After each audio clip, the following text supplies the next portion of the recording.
Hello friends. पिछले video में मैंने आपको सामंड और जूलियस स्टोन के जूरिस्प्रूडेंस के बारे में आपको बताया था।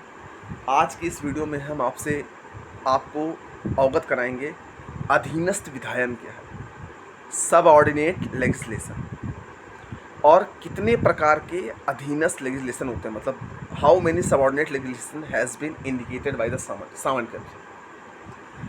तो सामंड ने विधायन का वर्गीकरण ब्रिटिश पद्धति के अनुसार किया। सामंड के अनुसार लेजिस्लेशन सर्वोच्च विधायन, अधीनस्थ विधायन हो सकता है। सर्वोच्च विधायन वह है जो किसी सर्वोच्च या संप्रभु शक्ति द्वारा निर्मित होता है।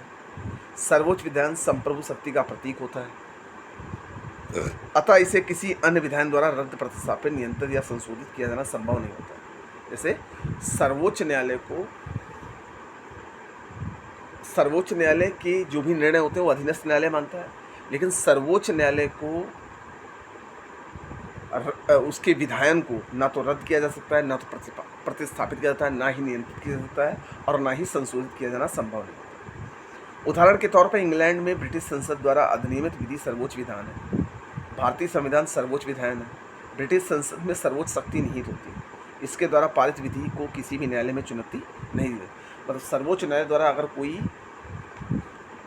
विधि पारित हुई है तो उसको कोई चुनौती नहीं दे सकता। अधीनस्थ विधायन मतलब सबऑर्डिनेट लेजिस्लेशन का ऐसा विधायन है जो सर्वोच्च शक्ति के अलावा किसी अन्य प्राधिकार, संपन्न प्राधिकार या निकाय द्वारा अधिनियमित या निर्मित होता है। यह विधान अपना अस्तित्व या वैधता किसी अन्य सर्वोच्च या उच्चतर प्राधिकारी या प्राधिकरण से प्राप्त होता है। अधीनस्थ विधायन सर्वोच्च या उच्चतर प्राधिकारी द्वारा संशोधित, परिवर्तित या निरस्त किया जा सकता है। जो अधीनस्थ विधायन है वो सर्वोच्च या उच्चतर प्राधिकारी द्वारा संशोधित किया जाता है। अब सामंड ने 5 प्रकार के सबऑर्डिनेट लेजिस्लेशन के बारे में बताया है।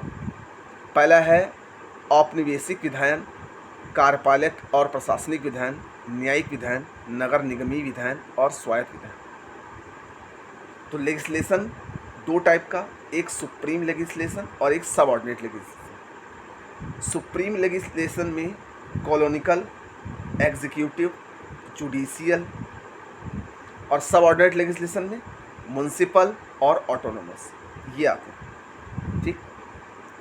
फिर विधि शास्त्र के अध्ययन क्रम के जो 5 जो क्वालिटी हैं वो क्या क्या है। विधि शास्त्र विधि की आँख है। विधि शास्त्र विधि की प्रकृति या स्वभाव का बोध करता है। विधि शास्त्र विधि के वास्तविक नियमों के अध्ययन तथा विधि के नियमों के आधारभूत सिद्धांतों का अन्वेषण करने में विधि शास्त्र सहायक होगा। विधि शास्त्र विधिज्ञ या विधि के विद्यार्थियों को विधि की कठिन समस्याओं को सुलझाने में सहायक होता है। जूरिस्प्रूडेंस विधि शास्त्र हमें विधिक ढंग से विचार विमर्श करने के लिए उत्प्रेरित करता है या अभ्यास करता है। जूरिस्प्रूडेंस लीगल कॉन्सेप्ट के लॉजिकल कॉन्सेप्ट करने में सहायक होता है, जैसे संपत्ति, सत्व, दायित्व, विधायन, परंपरा, पूर्ण निर्णय, स्वामित्व, कब्जा जैसे प्रोसेस को, परिकल्पनाओं को अध्ययन करने में जूरिस्प्रूडेंस का अध्ययन सहायक होता है। जूरिस्प्रूडेंस विधिक समस्याओं का समाधान वर्तमान सामाजिक परिवेश में खोजने का सहायक होता है। विधि शास्त्र किसी निविष्ट समाज में विधि के आधारभूत विचारों और सिद्धांतों पर प्रकाश डालता है। ठीक है, तो ये सब चीज़ें जूरिस्प्रूडेंस के द्वारा की जाती हैं। ठीक, तो इसमें मैंने आपको सामंड के अनुसार अधीनस्थ विधायन बताया कि सबऑर्डिनेट लेजिस्लेशन क्या होता है। ठीक है, अब सबऑर्डिनेट लेजिस्लेशन को अगर हम शुद्ध भाषा में समझे तो सामंड के अनुसार सबऑर्डिनेट लेजिस्लेशन को इन्होंने 2 पार्ट में डिवाइड किया, एक सर्वोच्च और एक सबऑर्डिनेट। सर्वोच्च मतलब सुप्रीम और सबऑर्डिनेट मतलब अधीनस्थ। तो अगर आप इसको शुद्ध भाषा में समझे तो सर्वोच्च का मतलब हो गया सुप्रीम कोर्ट, और जो सबऑर्डिनेट है वो हो गया अधीनस्थ न्यायालय। तो जाहिर सी बात है कि सुप्रीम कोर्ट के निर्णय या आदेश को या कोई भी नियम को कोई संशोधित नहीं कर सकता, और इसके फैसले को कोई चुनौती नहीं दे सकता। और सुप्रीम लेजिस्लेशन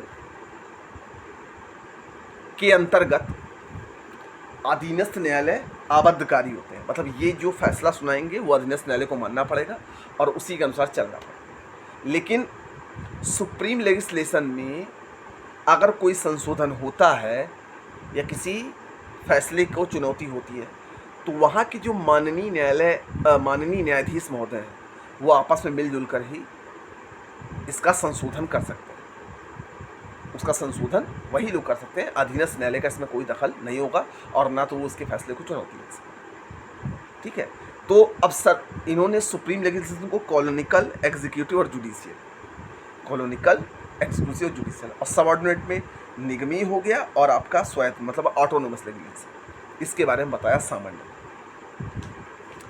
और जुरिस्प्रूडेंस के आपको फ़ायदे भी बताए कि जैसे जैसे समाज में बदलाव होता है उस तरह जुरिस्प्रूडेंस क्या करता है, हेल्प करता है विधि को लॉजिकल तौर से समझने के लिए। विधि के जो छात्र होते हैं उनको अगर किसी चीज़ में, किसी लॉ में कोई प्रॉब्लम होती है, जो जुरिस्प्रूडेंस उसमें भी सहायता करता है, ये सब चीज़। तो आज के इस वीडियो में हम इतना ही रहने देते हैं, नेक्स्ट वीडियो में आपसे मिलते हैं, तब तक के लिए थैंक यू।